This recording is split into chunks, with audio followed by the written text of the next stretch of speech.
பொன்முடி வழக்கில் சென்னை உயர்நீதிமன்றத்தின் தீர்ப்பு நிறுத்தி வைப்பு. தனி நீதிபதி வழங்கிய தண்டனை நிறுத்தி வைத்து உச்சநீதிமன்றம் அதிரடி உத்தரவு.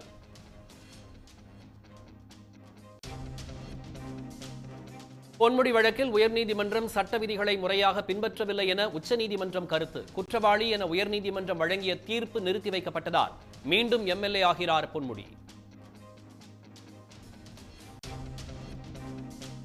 தேர்தல் பத்திர விவரங்களை நாளை மாலைக்குள் தேர்தல் ஆணையத்தில் அளிக்க உச்சநீதிமன்றம் கெடு. இல்லாவிட்டால் நீதிமன்ற அவமதிப்பு வழக்கை சந்திக்க நேரிடும் என்றும் எஸ்பிஐ வங்கிக்கு தலைமை நீதிபதி அமர்வு எச்சரிக்கை.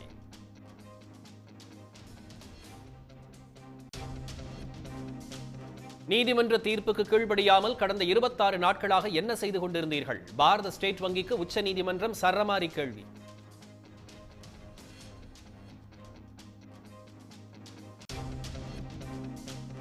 சேலம், கிருஷ்ணகிரி, தருமபுரி மாவட்டங்களில் 560 கோடியில் புதிய திட்டப் பணிகளுக்கு அடிக்கல் நாட்டினார் முதலமைச்சர் மு.க.ஸ்டாலின். 944 முடிவுற்ற திட்டப் பணிகளையும் தொடங்கி வைத்தார்.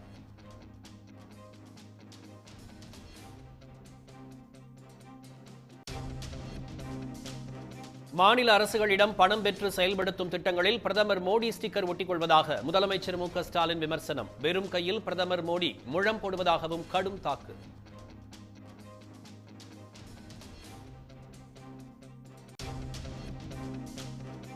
நாடாளுமன்ற தேர்தல் ஏற்பாடுகள் குறித்து தேர்தல் அதிகாரிகளுடன் தலைமை தேர்தல் ஆணையர் ஆலோசனை. காணொலி காட்சி மூலம் சத்யபிரதா சாஹூ உள்ளிட்டோர் பங்கேற்பு.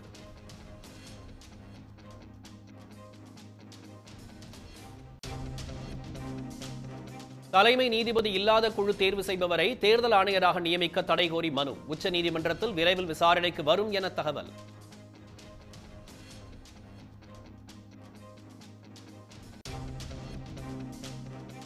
ராஜஸ்தான் மாநில பாஜக எம்பி ராகுல் கஸ்வான் கட்சியில் இருந்து விலகி காங்கிரஸில் இணைந்தார்.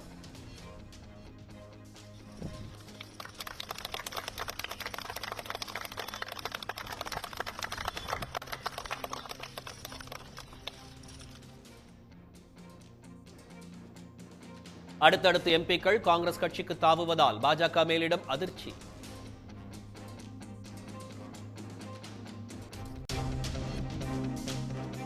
அரசியலமைப்பு சட்டத்தை மாற்ற 400 இடங்களில் வென்றாக வேண்டுமென பாஜக எம்பி அனந்த்குமார் ஹெக்டே சர்ச்சை பேச்சு. நாடாளுமன்ற ஜனநாயகத்துக்கு முடிவு கட்ட பாஜக முயற்சிப்பதாக ப. சிதம்பரம், சித்தராமையா உள்ளிட்டோர் கண்டனம்.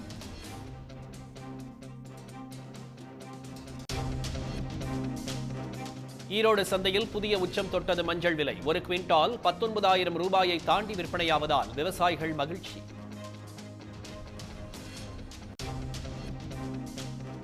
சிவகங்கை அருகே 3 ஆண்டுகளுக்கு பிறகு நடைபெற்ற மீன்பிடி திருவிழா. ஊர் மக்கள் உற்சாகத்துடன் மீன்களை பிடித்துச் சென்றனர்.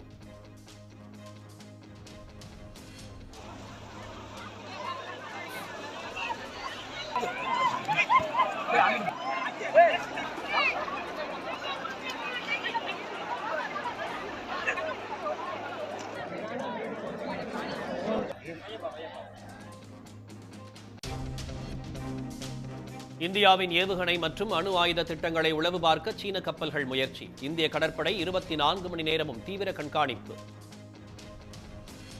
உடனுக்குடன் செய்திகளை தெரிந்து கொள்ள சன் நியூஸ் பெல் ஐகானை கிளிக் பண்ணுங்க.